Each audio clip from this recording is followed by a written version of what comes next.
theology. We chop it up properly without an apology. Gotta give doxology to God hollow, because this is how we do it at All Things Theology. All Things Theology, All Things Theology. We chop it up properly without an apology. Gotta give doxology to God hollow, because this is how we do it at All Things Theology.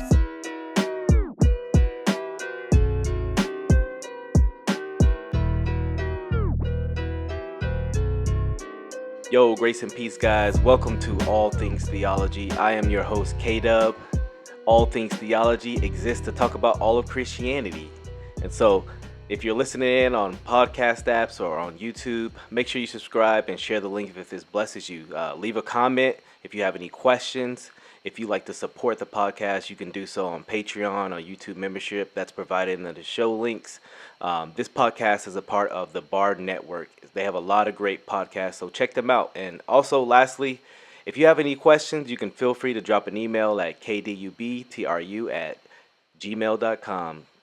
Well, guys, tonight I'm excited. I have a friend here with me to talk about some of these forbidden topics that, we're not supposed to talk about, that's religion and politics. So without further ado, how you doing, brother? I'm good, man. I'm good. It's a relationship, though, man. It's not a religion. No, I'm just kidding.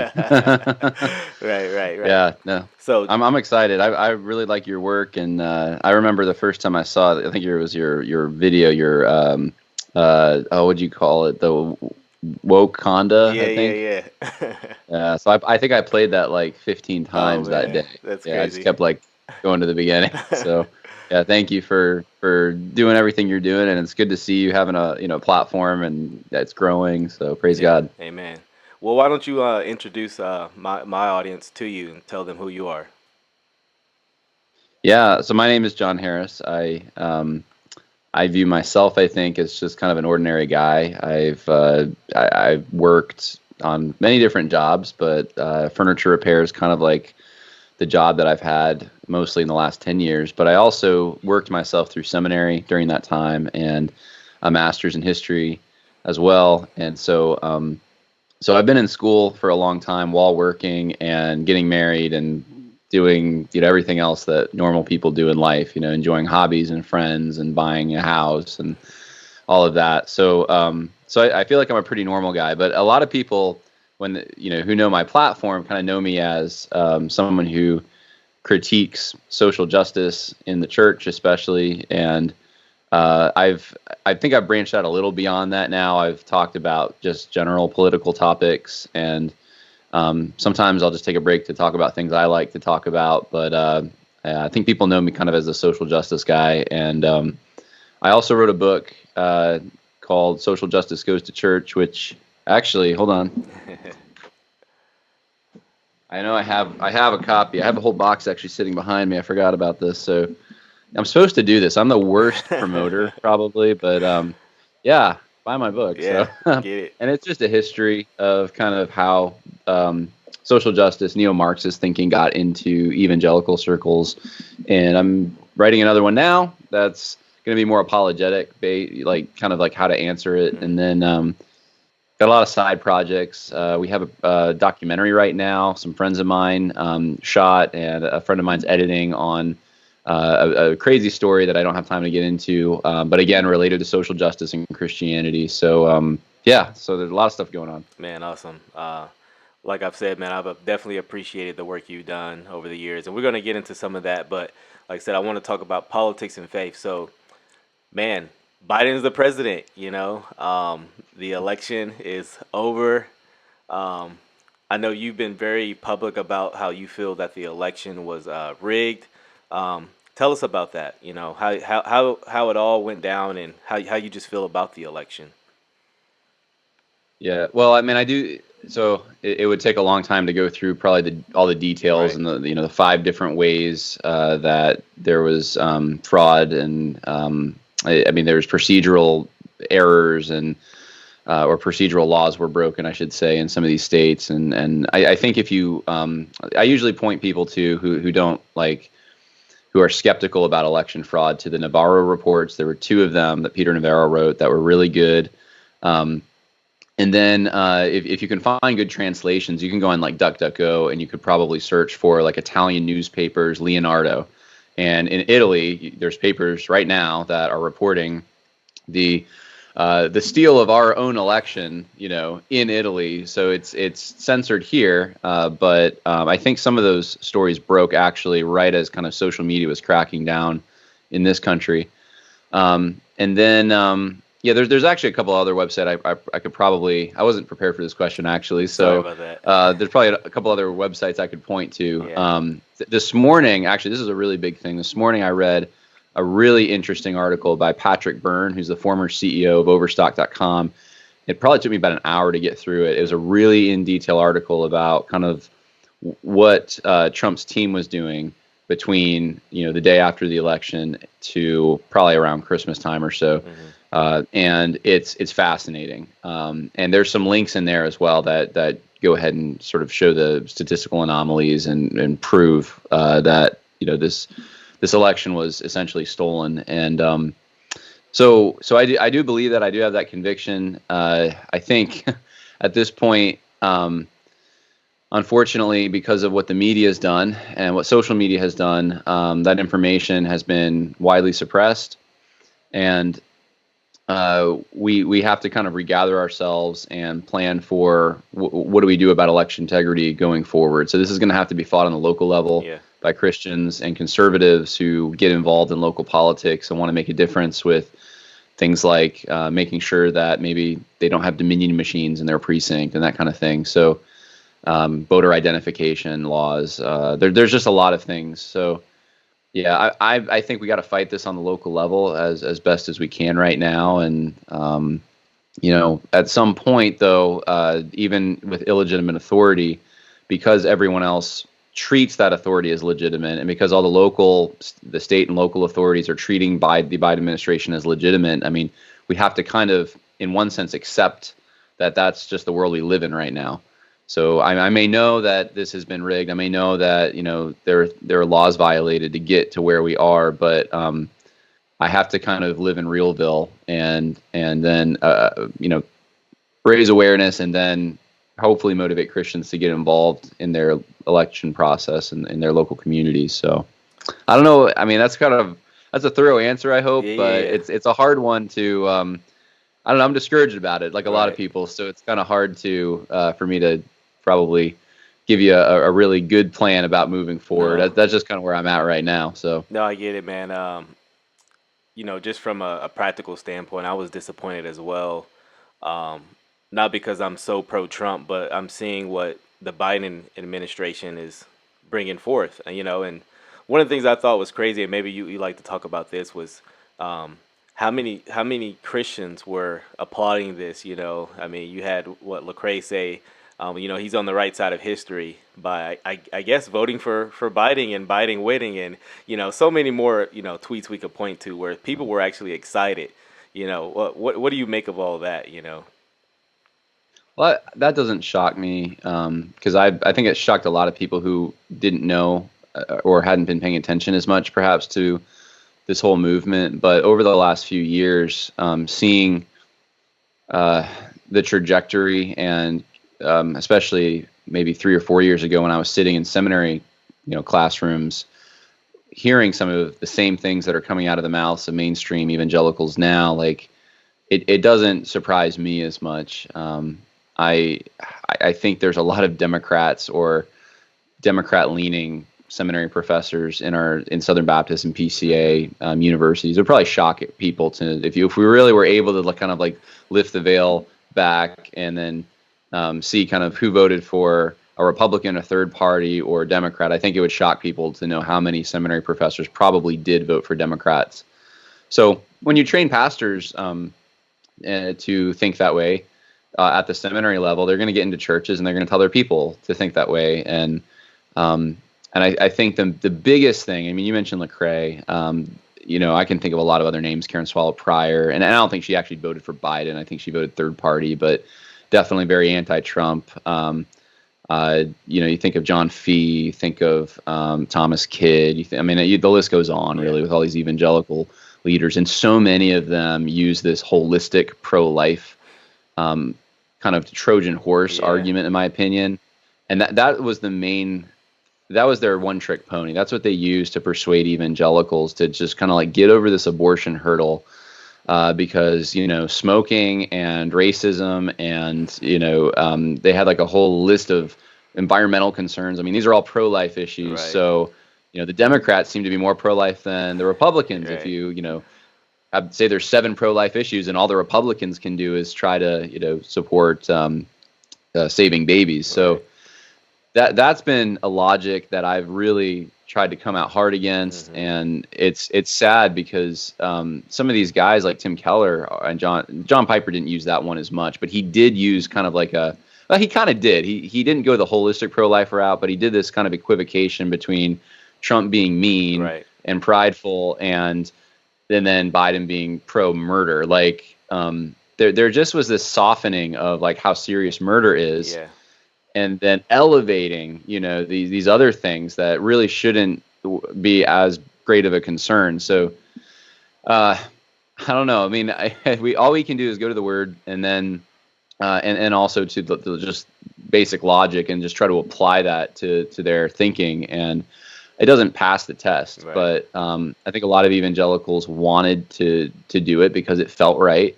The media, you would, in a sense, be rewarded by the media or, the celebrity culture. I mean, you feel sophisticated and smart and nuanced, not like those hillbilly, evangelicals who vote for life. Right. So, I mean, I think that's like the root motivation, in my opinion. I think that's why a lot of them do it, is to be part of the club. And then they use these crazy arguments to justify it. So yeah, that's where we're at. Yeah. It's kind of like end of the sane ethical thinking in many quarters of what once it was and used to be evangelicalism. Right.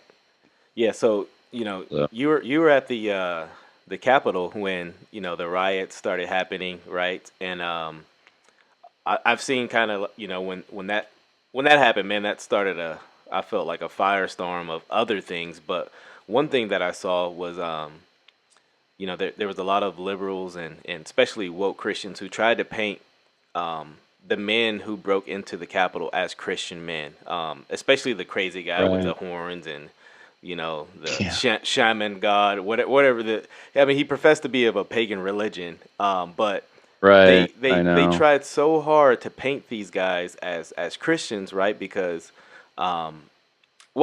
Well, I'll ask that question to you. Why do you think that was done? Like, what's the point? Like, why do they want to paint these guys as Christians? It's kind of like the same. I don't know if you remember years ago, back in sort of the war on terror, how oftentimes a lot of progressives would paint the Republicans as like they're the real enemy. Meanwhile, we're like at war with terrorists. And I remember that point being brought up a lot by Republican or conservative commentators, and they're saying, why are they going after us? Like, we're fellow Americans. The bad guys are over there. I thought we were united 5 minutes ago on this effort, and now all of a sudden, I'm thinking more like the Bush era. Bush is a baby killer, and the Republicans are, So I think it's kind of the same dynamic where I hate to say it, but these evangelical elites view some of their own constituents or the people that they're supposed to be helping and writing for, representing, etc. They view them as the actual enemy. And it doesn't make sense to us, I think, in some ways, the same way it didn't make sense to Republicans in the age of terror, because we're like, wait a minute, we have so much in common with you. Isn't the enemy the person trying to kill the babies, or like, or what Biden's doing right now? Like, isn't that a greater priority? Right. And so I think I think it just unmasked them and showed who they really are. It's a source of pride. It's we can be part of this elite kind of club, right, celebrity club, not like those hicks who we're supposed to be representing. Or I think of it too, like when I was in seminary, I remember pastors who people being trained to be pastors who I often felt like they were rebelling against their parents, or or the folks back home. I remember one pastor once, I don't know if he was a pastor or was about to be, but he was talking about how, you know, I'm going to go back home, and back home, you know, they don't like the NFL right now because of the Kaepernick thing and people kneeling. And well, I'm going to tell them I watch the NFL, and and he was like really like getting worked up in class with the professor nodding along about how basically Hick and Hayseed, you know, the people back in Alabama or wherever he was going were, and he's going to kind of show them the better way. And so it's kind of like it's a distancing, it's a separation to say like, hey, like I'm a Christian, but I'm not like those guys. Right. You know, don't come after me. There's some good Christians out there. You know, don't put me in the same category as them. So I think there's some of that going on as well. There, you know, a self-preservation and a pride, and then with some, you know, they really do think that the evangelical Christians are the real enemy, and it's their job to reform them, to change them, to bring them along into this great reset. Right. So yeah. One of the things I thought was funny after the riots, you know, you just talk about people being exposed. I thought the riots exposed a lot of people as well because, you know, before the to COVID. Yeah, that too. But you know, before the riot at the Capitol, you had a lot of people actually justifying Black Lives Matter riots. Even I don't know if I don't know if you saw it, but I saw a lot of people even using Bible verses where, you know, Jesus went into the temple and, you know, flipped the tables, and that was used as justification for riots.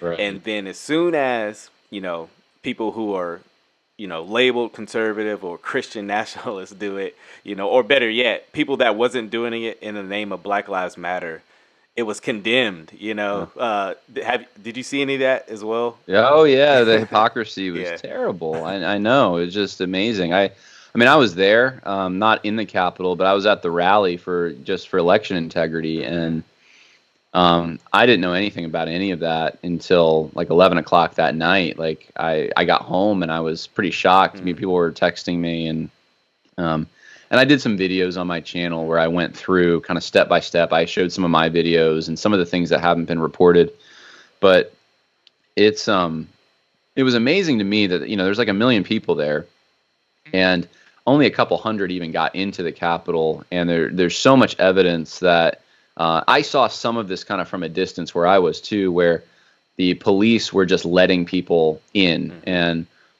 so there was a lot of people who thought that they were legitimately not doing anything wrong. They were, you know, oh, the Capitol's open, I can go in. And you can't expect out of a crowd of 1 million people, everyone's going to be bright and everyone's going to kind of like put two and two together. Like if the police are waving them in and stuff, like they probably think they can. And most of them weren't part of that kind of front line that if there was a struggle, you know, or some kind of an altercation, most people didn't see that.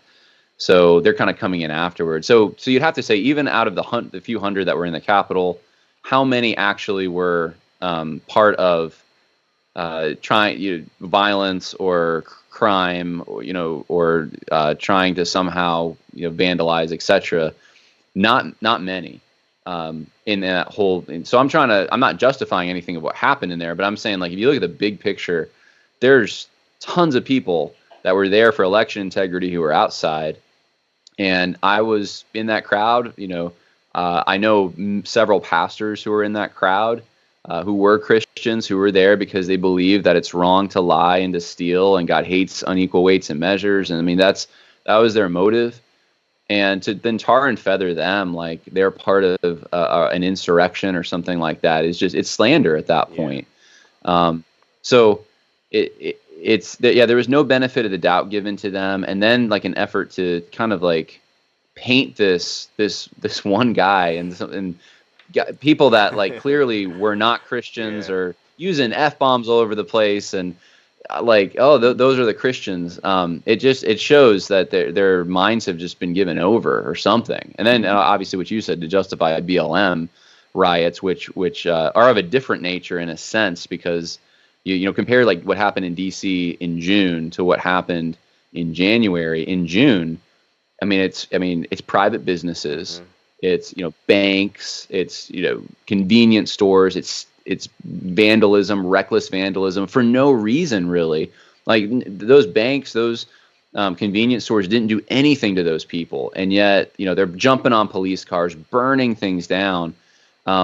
In January, you had guys who were going into the Capitol, even the worst among them. Let's say, and I'm not talking about Antifa guys, the worst Trump supporters among them. They were going in because they felt like a revolution was happening inside, and they thought they could get their voices heard, or maybe, like one interview I saw, like, I can't get a hold of my senator, maybe he'll listen to me, like if I can go and talk to, like, so naive. But like some of them thought, hey, like I'm going to go stop something evil, and the Capitol's where it's happening. Right. So that's where the crime's happening. I'm going to go try to stop the crime. That's how a lot of them felt. In June, like, it was totally different. It was like, let's go do crime. Right. Let's So to me, like, I see the differences between these two things, and I think objectively, the BLM stuff is objectively worse. They're damaging and private businesses, burning the city down, and silence or complicity from the same people that are condemning what happened in January. And I would just plead with people: don't listen to these men. If you know men or women who are leaders that are saying these kinds of things, they've lost their credibility at that point. Like, so yeah, that's kind of my full file on that. Like, I don't have any patience for it anymore. So after that riot, and even before, I saw a lot of talk about Christian nationalism, right? And how it's the most dangerous thing to Christianity, even more than critical race theory or Marxism. Some have stated, right. What does the woke crowd mean when they say Christian nationalism? And if you have any other thoughts on that phrase, or please give it. It goes back. It's actually a sociological category, really. It doesn't come from Christianity itself. I'm trying to think. I think the name that's popping out of my mind right now is David Moberg, but I think he borrowed it from another sociologist. But David Moberg, I think he was a sociologist.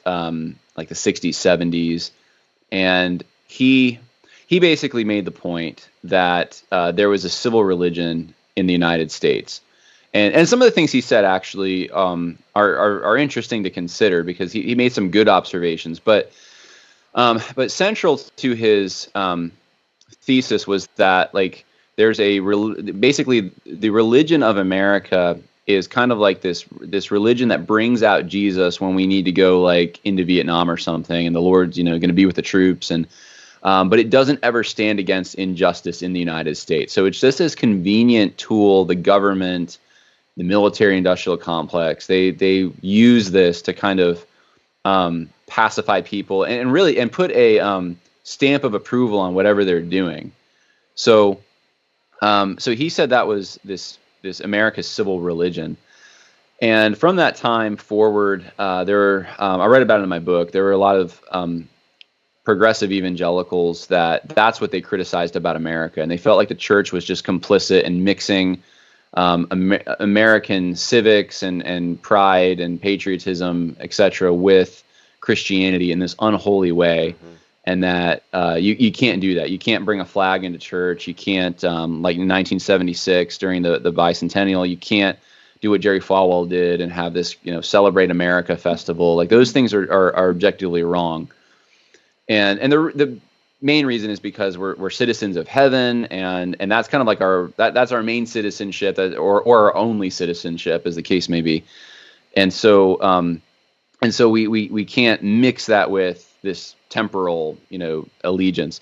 And so that got developed over time. And when the religious right started going in the 1980s, the media picked up on this same theme, and they started criticizing Jerry Falwell and Pat Robertson and all those guys as these, they used all sorts of pejoratives, but Christian nationalist was one of them. And really, I think it's kind of like, it's hard for them to say white nationalists, because there's a lot of minorities who are involved. They're Christians and they kind of love America too. So they have to kind of pick a different term. So they pick Christian nationalists. That's what I think why that term sort of came about.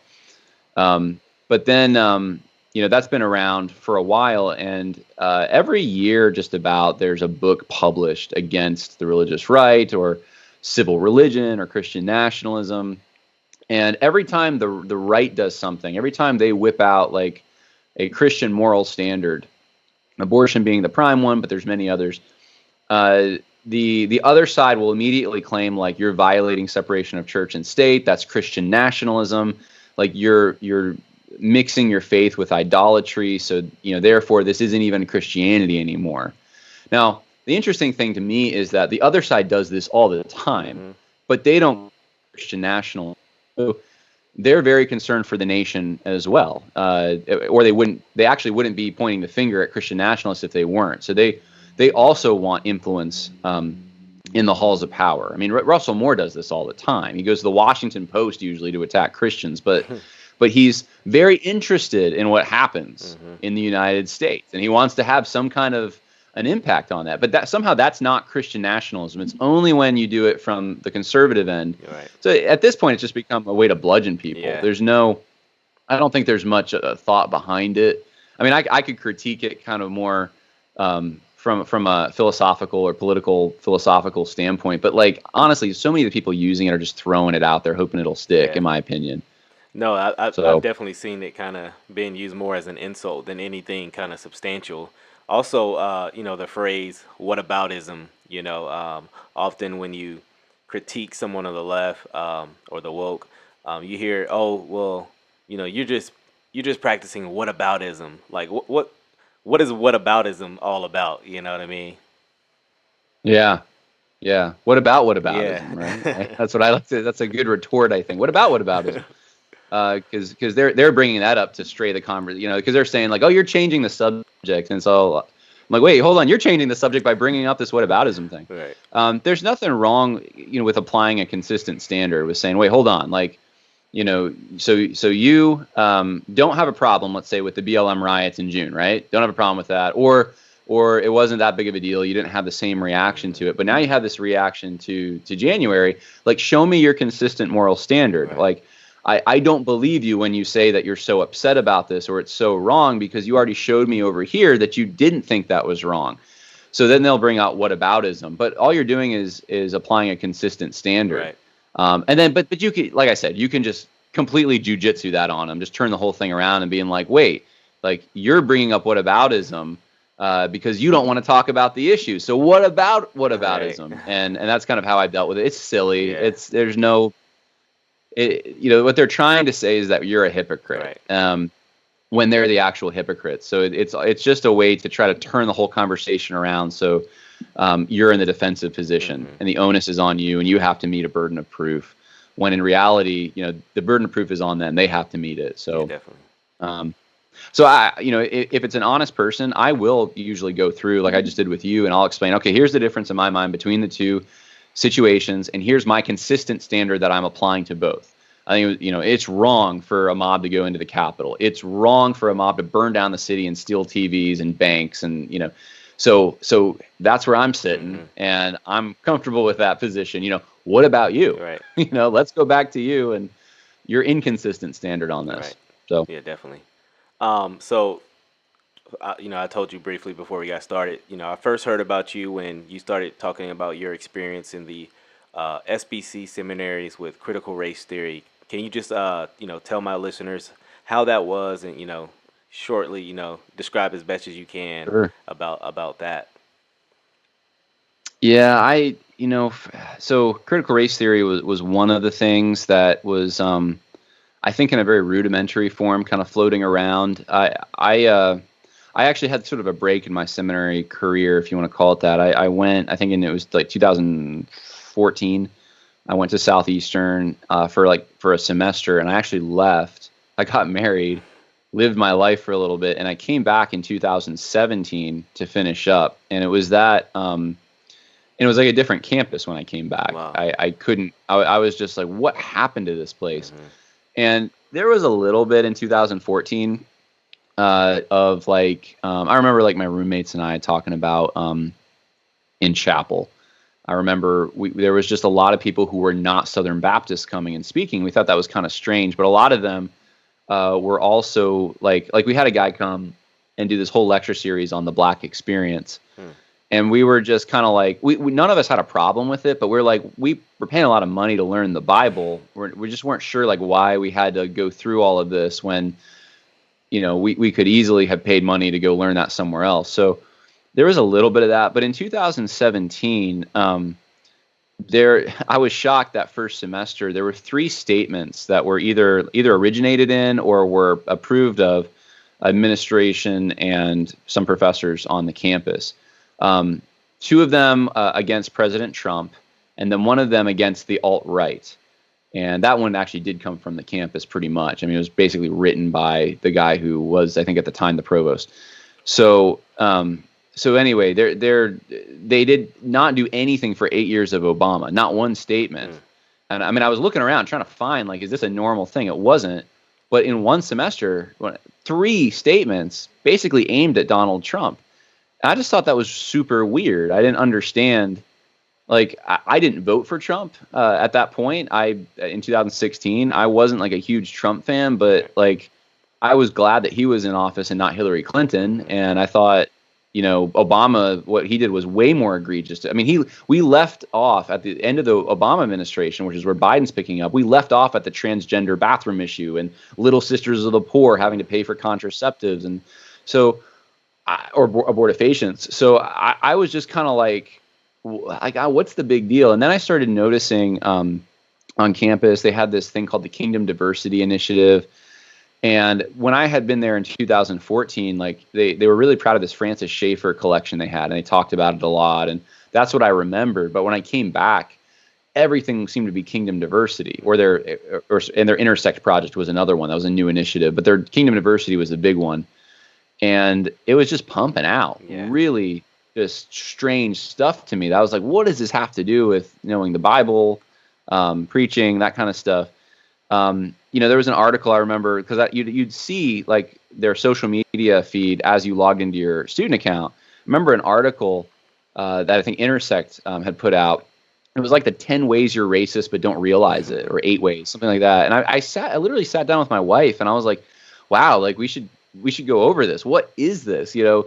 Are we racist without knowing it? It was just so weird. And so we started going over it, and it was like, if you live in a suburb, and you're looking around and like most of the people are white, you're probably a racist. It was stuff like that where I was like, what in the world? Like, and I'm thinking, Southeastern's like that. Like, all of these things apply to Southeastern. Like, most of the professors and the administration was like totally white at the time.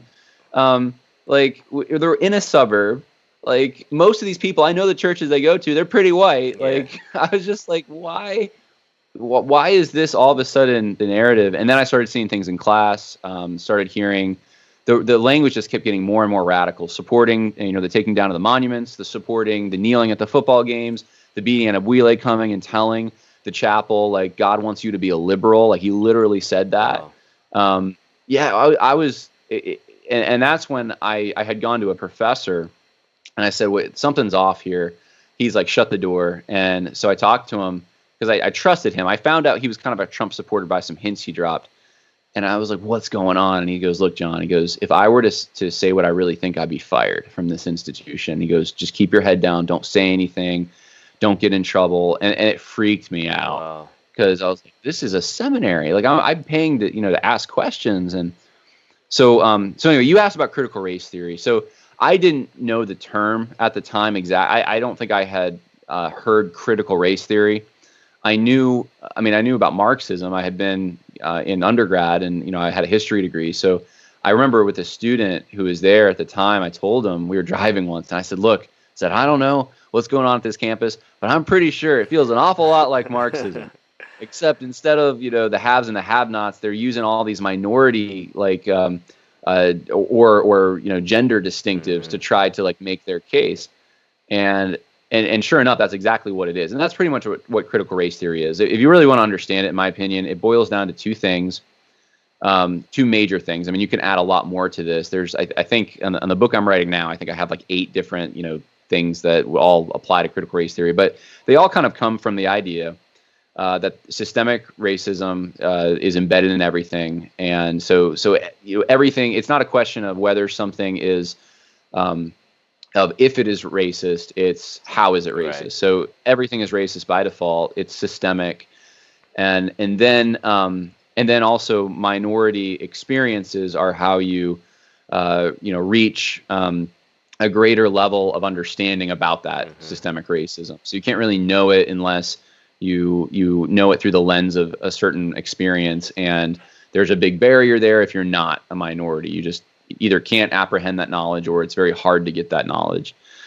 Everything else kind of flows from those two assumptions. Right. And there's different versions of it. And there's guys out there I know who kind of like nerd out on this stuff and like, hey, like this book was written and this person takes a slightly different angle and Kendi's saying this now. But like, honestly, if you boil it all down, it's just cultural Marxism that developed over time. I mean, if you go back to the 60s and find this stuff, it's just more developed now, right. and intersectionality has been added to it. And so it's postmodernism and Marxism kind of mixed. Yeah. Postmodernism being like the idea that you can't have objective truth, you need some kind of lens, and then Marxism being kind of like the engine of class or social group conflict, and how to adjudicate that through some kind of a deplatforming of the privileged elites, or people who are part of the system, quote unquote. Yeah.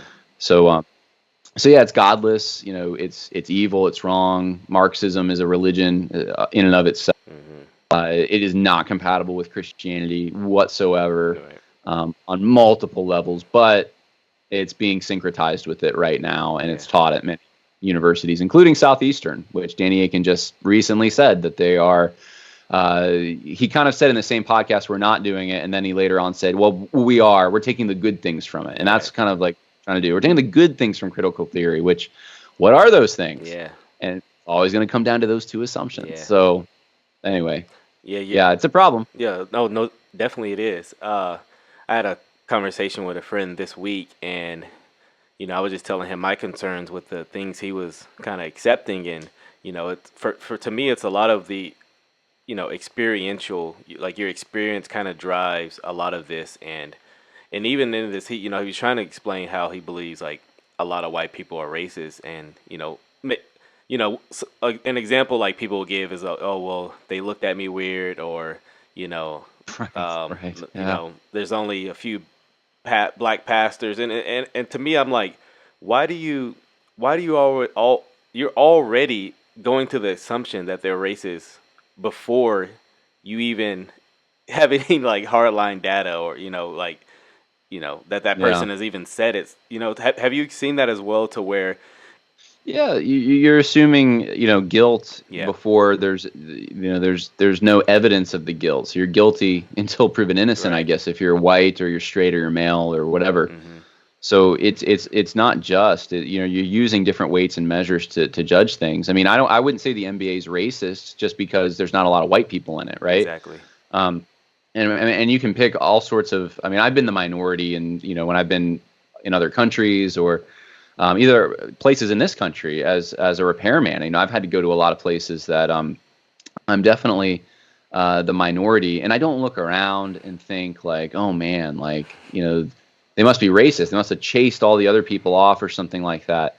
I think it's trying to think of the words to use to describe this, but it's kind of like it's a conclusion that's already there, that you then you have kind of a preconception, and then you go collect the data and you kind of put it in the category to match that Right. preconception, and that's backwards. Right. You're supposed to gather data first and then come up with a paradigm that makes sense of it. Right. So, or if you have a preconception, you have to at least test it. You have to go out and you have to test it against real data out there. So, are there white people who are racist? Yes, absolutely. Right. But that's a sin problem that is, a problem with every single ethnicity. There's no, and it's not even racism really. The biblical term I would say would be partiality, or pride. Really, it goes back to pride. So, are there people who are prideful? Yeah, absolutely. But that's something that comes, as Jesus said, sin comes from the heart. It comes from the inside. It's not something that is bequeathed to you from the system or something. And that's where critical race theory kind of goes off the rails, because you're a racist just because you're supposedly benefiting from a system that rewards the privilege you have. You don't find that kind of thinking in Scripture. I'll give you an example. Like, I was in Turkey, right? And I don't know Turkish. I don't know their culture. I don't know anything. And I'm like, I'm vulnerable in a sense, because I don't understand all the things that are going on there.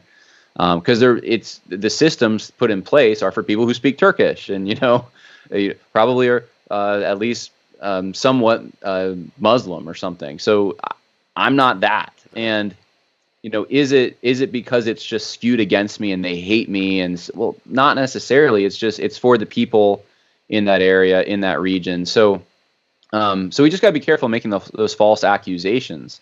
Someone needs to give us evidence. They need to say like, hey, I don't like you because, Right. A, B, or C. And then you can say, oh, okay, that's where this is coming from. Right. But until you have something to sink your teeth into, you can't point the finger. That's just not a Christian thing to do. No, exactly. Over the past few years, like I said, we've seen this move towards critical race theory. You've seen it in seminaries. And when it first came about, it was, hey, we don't affirm that. We don't affirm critical race theory. And to now it's kind of like, well, CRT is a... We take what's valuable from it. Yeah, we'll take what's valuable. It's an analytical tool. You guys don't understand. Critical race theory isn't that bad. We're just taking the good. I've even seen one Christian say, well, we should call it now critical grace theory. What do you I'm what do sorry, you we're think about so that? cheesy. We are so cheesy as evangelicals. CGT. Yeah, CGT, critical grace theory. Yeah. So yeah, you're right. You're right about that. It was denied. I was called crazy when I first kind of came out with my whistleblowing video. I didn't know that's what I was doing. I thought I was just sharing my experience, but Right. that's how it's been kind of remembered. And I was immediately denounced, pretty universally by SBC elites, who are aware of it at least, that I'm lying, that I'm this bitter student or something. Which no. I wasn't. In fact, I was the only student I knew who was paying full tuition there because I wasn't a Southern Baptist. So I was getting my degree. I did like some of the professors. If you watch the first video I put out there, I was like very clear. I was very gentle. I was very clear. I'm not saying everyone's off the rails there, but I am saying like there's a problem and it's growing and we need to stop it, or at least if you're going there, realize what you're getting into. So no personal issues or anything like that. But yeah, it was something that people were very sensitive to, this accusation that there's a leftward drift. Well, now it's become so obvious to everyone. There's so many examples of it that it's like you can't keep that cat in the bag any longer. And it's filtered down from the professors to the pastors to the people sitting in the congregation. So everyone's kind of becoming aware of it. So now what they have to do is justify their whatever leftism, whatever progressivism is going on. They have to say, well, there's something valuable in that we can take without taking the whole thing. So we're not progressives, we're not socialists or communists or Marxists, etc. We're just we're just trying to be fair and open-minded and take those things that are good from this philosophy. Right. And so usually the comeback, or the response is like, okay, tell me what's valuable. Yeah. Like give me and you get all squirming, and they can never really answer that question. Or they give you some fake answer like, well, racism's bad. You're like, okay, we all agree, right? Yeah. Like that's not what we're talking about when we're talking about CRT or feminism or intersectionality or any of the other things, soft pedaling LGBT. So yeah, I think it's a rhetorical tool that's used to try to justify what they're doing, but it's an empty suit. Like you start just asking basic questions and you get called names or you're questioning me, you get evaded, they can't answer it, they haven't thought it through. So or it's just stupid answers. Like I don't know if you've probably heard this, Chris, where it's like so intersectionality has some really good points to it. You're like, okay, really, what's the good point of intersectionality? Well, it can show you that people are different, and you're like, really? Yeah. Wow, we didn't know that. Like we could never have come to that conclusion without intersectionality. Yeah. Like that's just a stupid response. Right. I'm sorry. One of the answers I've heard is you give a little pushback, like you said, ask a basic question, and the answer I've gotten a lot is, well, I'm not going to take the time to educate you on something like this, Right. like. Yeah. It's like, Wow, thank you so much for how gracious, and this must be really important to you that you're not even willing to take the time to help me. Yeah. So so yeah, it's a religion, and I think you have to view it that way Mm-hmm. because the responses that people give to it they're not the kind of responses you'd expect from, again, behavior from Christians and brothers and sisters that you wouldn't expect from Christian brothers and sisters. And I'd like to suggest that that's because many of them are either deceived or going in a direction where they're becoming very deceived, or they're just not Christian brothers and sisters. They're claiming to be that, but they're substituting it for a different kind of religion. It's a religion that's based on works. Yeah. It parallels the Galatian heresy quite a bit. It's based on unequal weights and measures. I mean, it flips Christian ethics on kind of its head. You're judging externals, not inward motivations. It assumes sin comes from the outside. It's from these systems are somehow making us sinful, and which is very convenient, by the way, for people, especially white people. I mean, it's very convenient because they can say like, well, I have this problem because I'm white, or I'm a male, or I'm straight, or whatever. But it's just because of the system. That's the real problem. Is that system. So you distance yourself from the system, and you end up you subvert truth, the objectivity of truth. Reading Bible passages in their plain language. You can't do that anymore. I mean, I could go on and on and on with all the twisting and the ways in which critical race theory is a religion. And I think we saw it last summer. We saw it in the BLM protests. Yeah. The way that they functioned. It almost looked like secular reporters were saying this looks like an evangelical church service. Some of these protests that were the more peaceful ones where they weren't burning police cars. So yeah, I think if you view it that way as a religion, things start to make sense. There's an effort in redemption going on. They're trying to arrive at some kind of a social redemption without the blood of Christ. Yeah. And it doesn't help to just kind of put this veneer of like, we're going to use Christian language, because ultimately you're not going to Christ for forgiveness in any of this. You're going to your own works and efforts and ability to change society. And that's how you're somehow going to gain virtue. And so it's disgusting to me. We cannot, we cannot give any kind of aid and comfort to this ideology. We have to plead with people who are in this to say, look, I know you may think you're just fighting racism. I know you might even start out with some good motivations, but look at where this road's leading. Let me just kind of let me draw you a picture. If you start thinking that, that you need, let's say, some minority perspective to even know truth, how do you know truth anyway? Right. How do we ever have truth? And what if it's the minority left-handed introvert that had the truth? You're going to be lost in and that's where this is taking people. They're lost. Right. So, yeah. Yeah, definitely, man. Totally agree. Stuff. And it's always, I find it funny that it's always the left, woke, or liberal black person whose experience that matters. But someone like me, hey, they're not coming to the table to find out my black experience, or Daryl Harrison's, or Samuel Say, some of these black conservative men.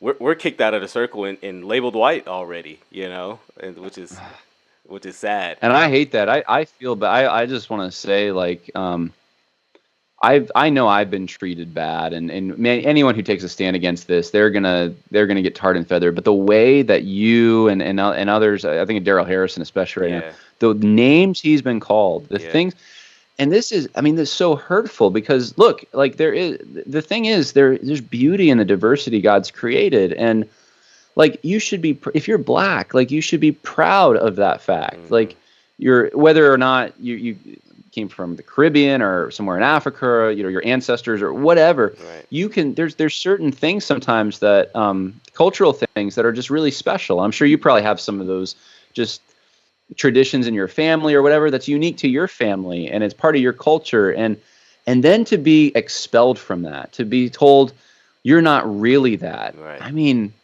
how hurtful is that? And how evil God created you the way he created you.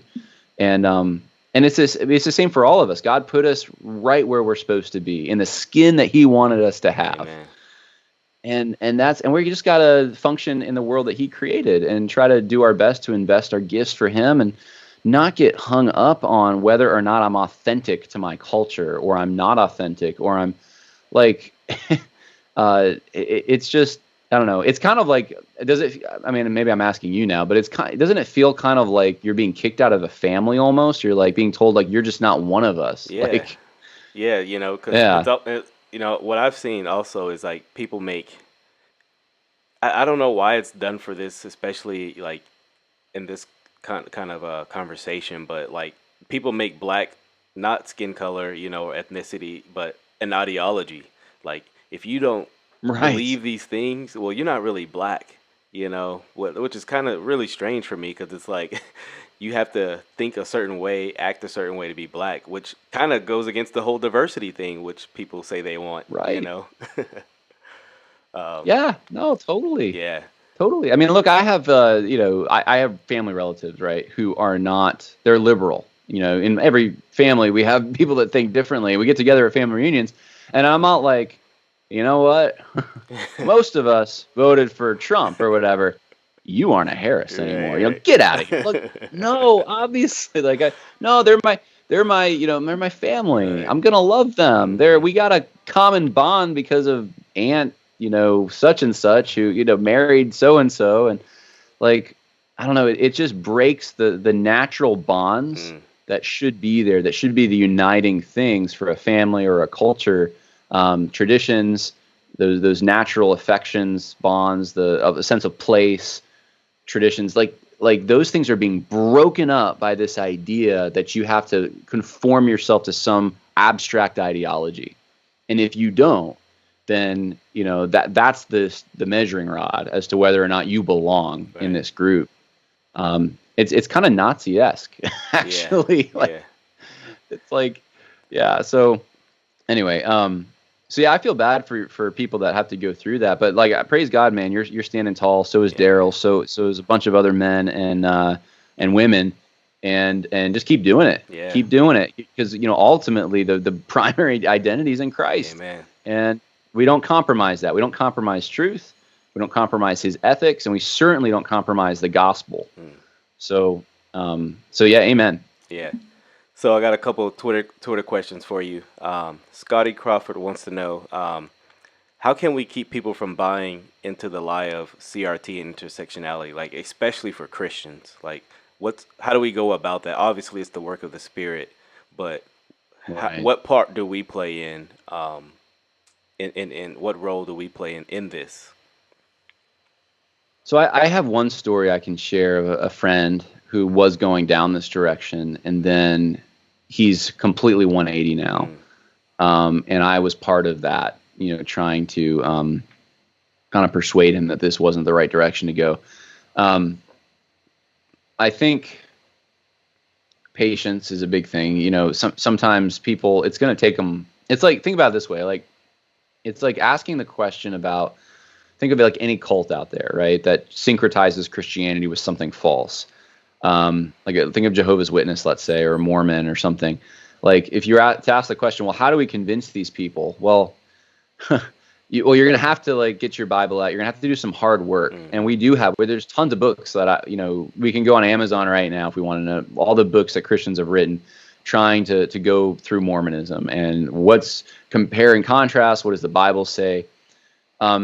One of the issues right now is there's not a lot of resources on CRT or the social justice panoply, and part of that is you're punished for writing them, but the other thing is it's evolving. So once you write a book, it's changed, it's formed somehow. It's very postmodern, so it's hard to do that from that angle as well. So So the resources that are available, use them, but you're gonna have to do some hard work, just like you would if when I was witnessing to Mormons, I had to read the Book of Mormon.